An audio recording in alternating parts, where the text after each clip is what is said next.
and the person is constantly looking outward. If you are always looking outward and never engage in internal work or introspection, there will come a time when you are only a show for the outside, selling a persona. And this is very dangerous because the social persona you are selling can ultimately consume you.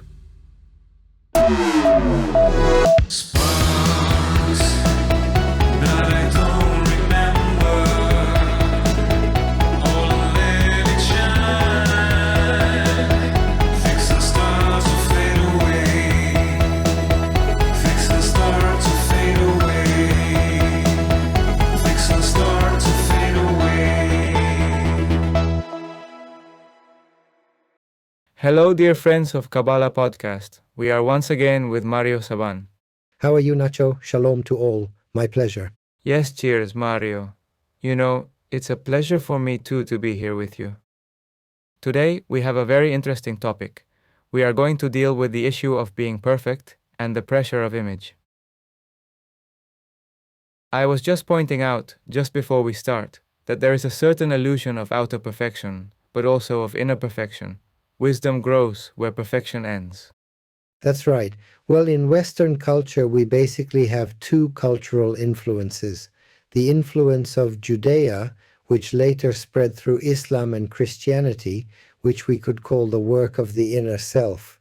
And then we have Greece, which is about aesthetics, right? Let us remember the Spartans throwing people with defects off a mountain, getting rid of anyone who was not a perfect being, right? From Sparta, we end up with the Nazis. Basically, I would say that in the West, there is a kind of double life, in the sense that there is care for aesthetics, which I believe has been mixed with being healthy. That is, we must be careful because we are not talking about being unhealthy in terms of aesthetics, but it seems that aesthetics reached a point where, for example, in gyms, people take anabolic steroids. There are facial surgeries, especially among women, that cross the limits. 30 or 40 surgeries where the person is practically disfigured. So we are reaching, I would say, an extreme level of aesthetics beyond the usual, but which is often confused with being healthy. I believe there must be a balance between being healthy and aesthetics, and sometimes that balance is lost.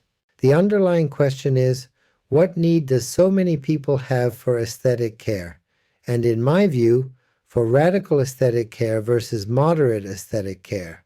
That is, there is moderate aesthetic care. You get a haircut, you take care of yourself, a minimal level of aesthetics. But here we would be talking about a klipa of yesod, a staging of the person who radically is always thinking about how others see them and the pressure that many families and people exert regarding how others see them, producing an impressive pressure. But it is curious because it is self-imposed pressure. Society does not pressure you. It is a displacement, a projection of what you think society pressures you about. So we are seeing cases of personalities completely focused on the external. And why? Because they have no inner work. Of course, many people do not do inner work, feel a void within themselves, and without inner work, feeling this emptiness inside, they seek the answer externally. And aesthetics, of course, is like a temporary response, because as life progresses and people reach old age, there is no aesthetic way to fix what biologically occurs. The true transformation and balance must come from cultivating the inner self, understanding and filling the void within, and letting external appearances follow, rather than trying to impose perfection on a body or image while neglecting the development of the soul. Despite the global cosmetics industry, which works like miracles, I believe that what we are really talking about as an imbalance is aesthetic obsession, not aesthetic care. I think it is important to make this distinction. Now, how does this aesthetic obsession develop? Well, at first it may start as simple aesthetic care, which eventually becomes unbalanced and the person is constantly looking outward. And of course, if you're always looking outward and never engage in internal work or introspection, there will come a time when you are only a show for the outside, selling a persona. And this is very dangerous because the social persona you are selling can ultimately consume you. This happens to many actors and actresses and to many people who live off their image. Therefore, we are facing a real problem. I would say that if there is no balance with interiority, which can exist, by the way, then things go off the rails. That is, it is possible to have aesthetic care while maintaining balance with the inner self. But we are talking about something radical, something that gets out of hand, a person obsessed with how others see them. So, of course, if someone is so obsessed with the gaze of others, it is because they have few resources to look inward. While you were talking, I was pointing to the following. First, there is an inherent condition of the modification of the image in the context of the Malkut dimension. That is, our physical nature changes over the years, over time, and with it, the way we perceive ourselves and the way others perceive us also evolves. And then, I also noted something else, which is the relationship between aesthetics and the hegemonic cultural parameters that would be more linked to the Yesod dimension. So, I would like you to address this second relationship. How do these hegemonic aesthetic parameters influence the formation of this image? And what impact does this have on the individual? These two big questions. Well, there are various cultures where in some, this aesthetic vision of external reality is less emphasized compared to inner work. And there is a lot of inner work. I believe, Nacho, I repeat, that there must be a balance between the exterior and the interior, and ultimately that the exterior reflects the interior, and not that the exterior is a mask. That is, the problem seen as klipa in Yesod, as an imbalance, is this desperation to sell that image and sustain the sale of an image that does not align with the person's interior self. Because the person who is selling an image does not realize that they are selling dishonesty toward themselves, and dishonesty toward oneself always has a price. That is, when one is dishonest with oneself, there is a consequence, and the consequence you can maintain a dissociation of two personalities for a time, an exterior image and an interior reality. But in the end, I often say, the interior of what one truly is will reveal itself. Imagine someone who has the image of a spiritual guru taking their place on the mountain, and everyone is happy with them, and they are happy too, but they have built a persona. Yet when conflict arises, they react to the conflict and cannot control it because there is an egoic imbalance within that causes the conflict to surface. And then you realize that in the end, the persona cannot completely suppress the essence of being, the level of Tiferet of what they truly are. And there you see that there has been no true inner work. So I would say that this issue is deeper. Even in spiritual groups this happens. So if it happens in spiritual groups, I can't imagine what happens outside the world of spiritual groups. The problem is not only the persona as it is projected outward, but also how these kinds of personalities sustain the persona they have built in relation to their inner self. Ultimately, the measure of true growth is when one's external life naturally reflects the inner work that has been done without forcing appearances or selling a false image. That is, they repress their inner self, their interiority is not worked on, and they show a dissociated persona, and over time that dissociated persona begins to break down. It is like a corset against an unworked inner reality, and that unworked inner reality starts to fracture the mask and the persona so that even the exterior begins to perceive these fractures. Thus, the persona ultimately does not make much sense because it cannot be sustained over time. This dishonesty with oneself can be maintained for a while, but not forever, because the persona starts to dislocate. So, the best course of action here, as a result of what we are analyzing, is simply not to create a persona and to work honestly with oneself so that the exterior truly reflects the inner work. The persona is always created, Nacho, when there is no inner work. When there is no inner work, people feel the need for a persona. But when there is inner work, you don't need a persona. What comes out is your inner work. You are not building a persona. If you are building a persona, it means you are doubting your inner work. Very interesting, Mario, of course. Don't you think that this need, which is observed in a significant number of people to constantly monitor and be guided by their external image, is a kind of idolatry of the image? It's as if the image becomes a silent ruler that people obey without ever questioning its authority. Absolutely.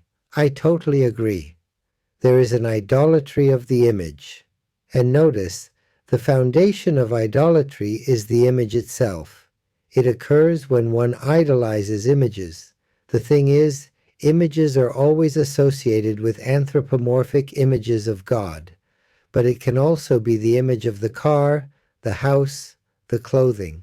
That is when all images seduce you, and there is a seduction of the external image because the superficial is seductive. The superficial produces no concrete result. It only seduces, and beyond that seduction there is nothing. For this reason, in relation to matter itself, which is the creator of images, if these images are idolized, I would say you are seeing a mirage in the desert. It is an image that does not correspond with reality. Now, are there images that do correspond with reality? That would be the question. Yes, there are images that relate to reality. When you apply honesty, the image you maintain aligns much more with your inner self. That is, there is more congruence between Tiferet and Yesod, more congruence between the inner self and the image. A person who is well worked on internally does not need to create an image, and the image they have honestly reflects their inner identity. When you see someone creating an image, you suspect that their inner work is not complete, because they would not need to create an external idol. That is, if you feel the need to create an external idolatrous image, it is because your inner work is lacking, and it is a tremendous effort because it is like double work. The true work is to align your inner reality with your outer expression. On one hand, you have to energetically sustain the external image, and you have to do the inner work. I believe that no external image should be sustained. What happens is that a disequilibrated ego in Yesod makes the ego want to sell the image itself, and not the message behind the image.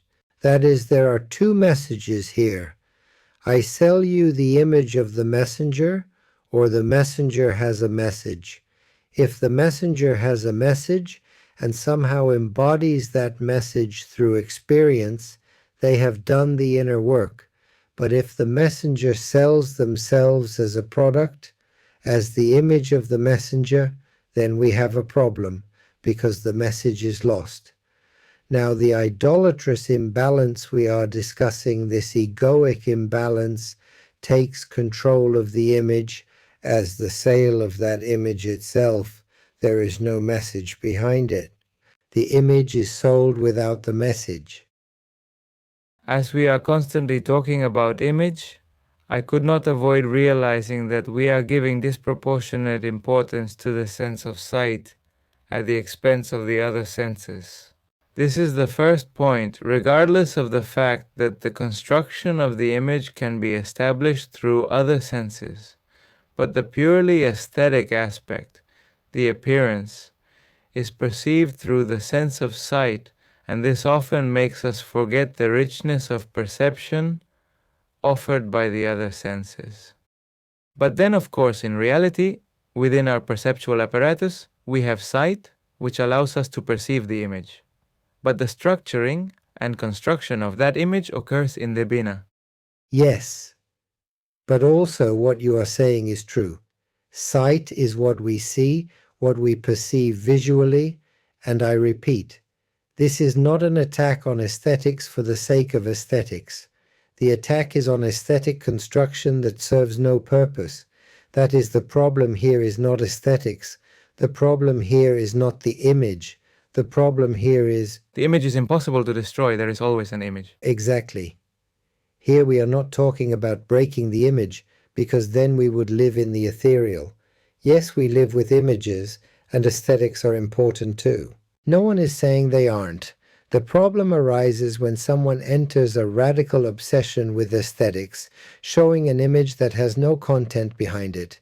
The problem is if they sell you a product, imagine they sell you a can of tuna, you open it, and there is no tuna. Do we agree? What did they sell you? They sold you the image. Moreover, when you go to the supermarket, I'm a fan of chocolates, as you know, you see how they sell you the image. Sometimes you buy into the image, and then reality hits, and it's terrible. The image doesn't match what was sold to you. People in marketing know this very well. So the packaging, the image, is replacing the product, or eventually there is no product. Eventually there is no message. Ultimately, the lesson is that true value comes from the substance behind the image, not the image itself. Give me 15 seconds and I'll tell you a little anecdote about my son regarding the subject of image and products and packaging. Excellent. So, we will be right back.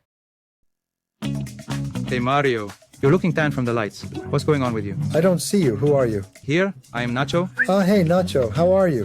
This light is killing me. I need sunglasses. Listen, there's another eye watching us. There are a lot of people back there.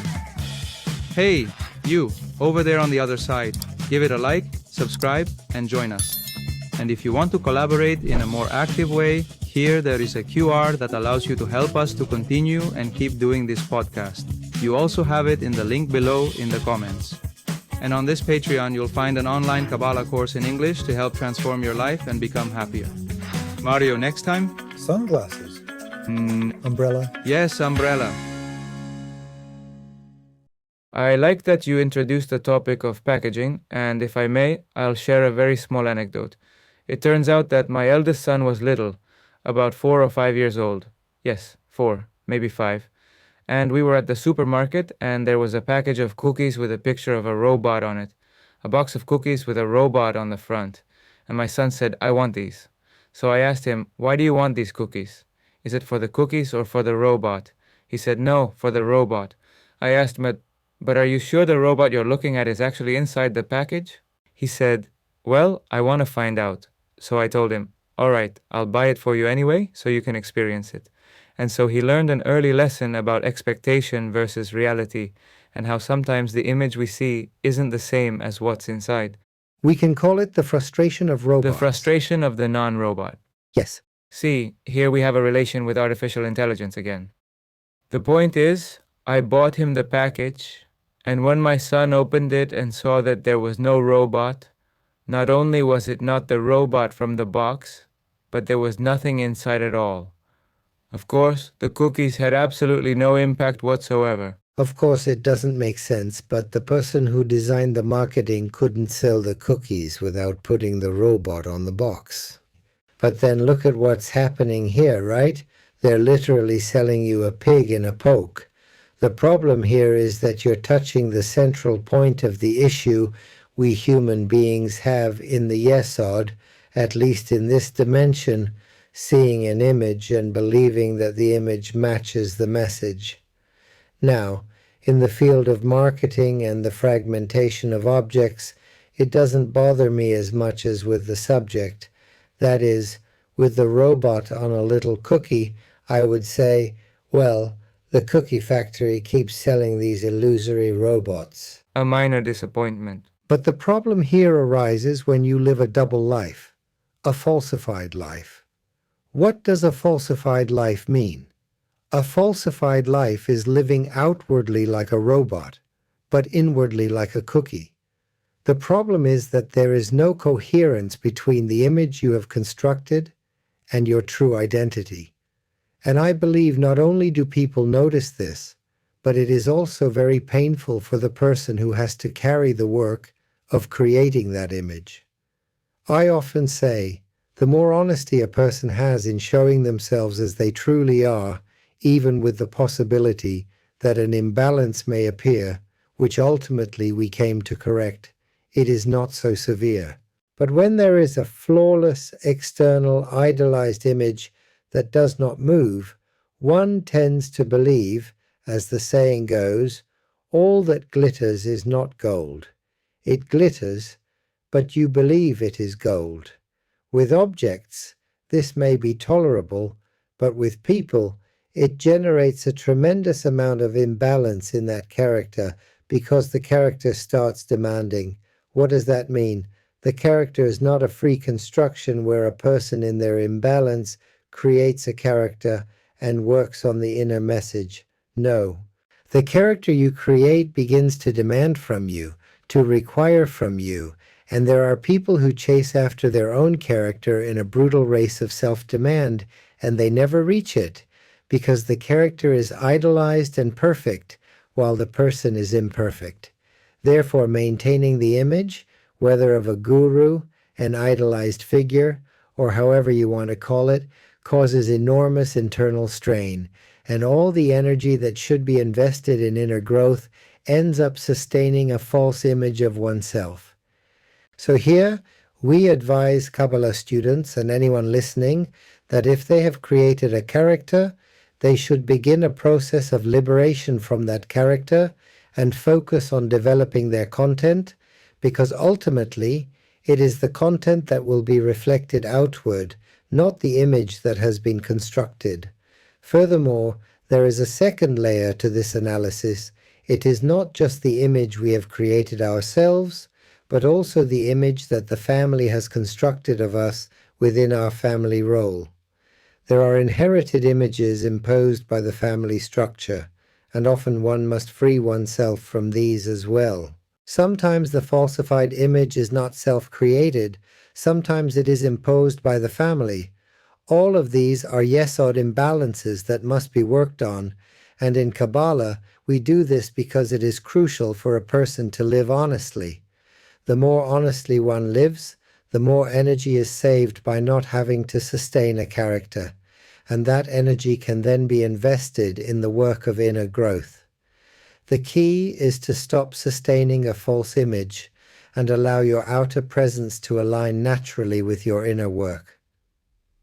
When you free yourself from the character and return to honesty, the energy that was once spent maintaining appearances becomes available for genuine inner growth. Of course, it's channeled. They focus on inner work instead of being distracted by maintaining an image that will eventually collapse. I wanted to reclaim a word that has a bad press, which is the word disillusionment. Well, tell me why you reclaim it. Why do I reclaim it? I reclaim it because, well, if all image construction is ultimately an illusion, it is something that is built in our mind. I think it's right to remove that illusion, to have a disillusionment with oneself, not in the sense of frustration. Yes, to remove the illusion, to extract the illusion, because disillusionment means to extract the illusion. It seems perfect to me.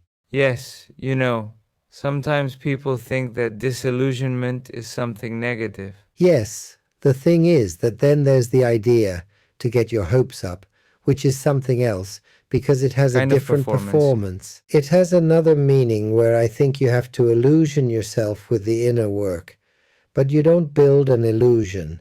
That is to say, when you become enchanted, you are not actually creating an illusion.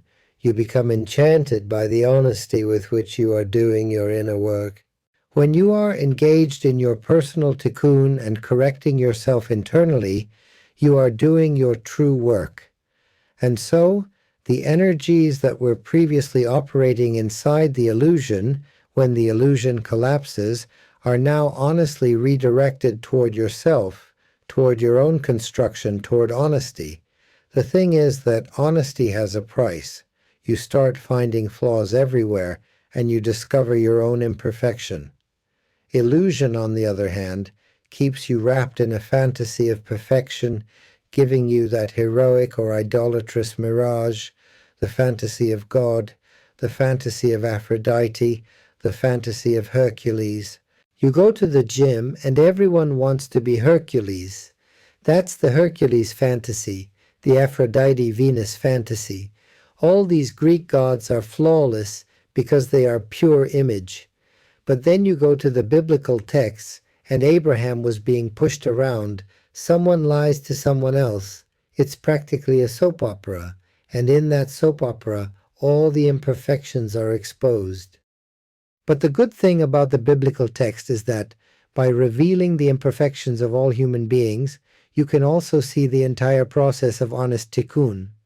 None of them, except for one, Joseph in Egypt, ever created an illusory image of themselves. At no point do you see a mask. At no point do you see the biblical scribe censoring or covering up the true reality of the character. There is no character. They all stand exposed, almost naked before the divine. Except, as I mentioned, for Joseph, who, being in Egypt, in an idolatrous world, must also present an image within a world ruled by images. And in the end, the real task is to let the soul speak louder than the image. Of course, he projects, at least as I interpret it in the biblical text, different images. Because you have Joseph, the administrator within Egypt's economic and material structure, but you also have the one who interprets dreams, isn't it? The one who interprets dreams is probably the closest to his inner reality, and he has an inner life that, used in his inner life, allows him to get to where he got to. But then, Egypt cannot sustain itself there, interpreting dreams. It has to be sustained there by showing an image of power. So, it's true that there is an image of him in the Torah that I would call honest, and then there is another image, not dishonest, I wouldn't say that, but an external image that he has to project, an image of power, of a vice-regent, not of the Pharaoh. I believe that all of us, in a way, carry this Joseph archetype, where we all have that proximity to the Pharaoh that we must display, and at the same time we have a real inner identity. Now, I think the work one has to do, so as not to drain all your energy in constructing the persona and exhaust yourself in the process, is to conserve energy. The persona is not worth sustaining. It makes no sense for those who cling to it. In the end, the persona will crack and collapse, so it's better to focus on the tikkun, maintain a normal aesthetic in the realm of images, but avoid idolatry. And ultimately, clarity is far more liberating than illusion. Thank you, Mario. My pleasure.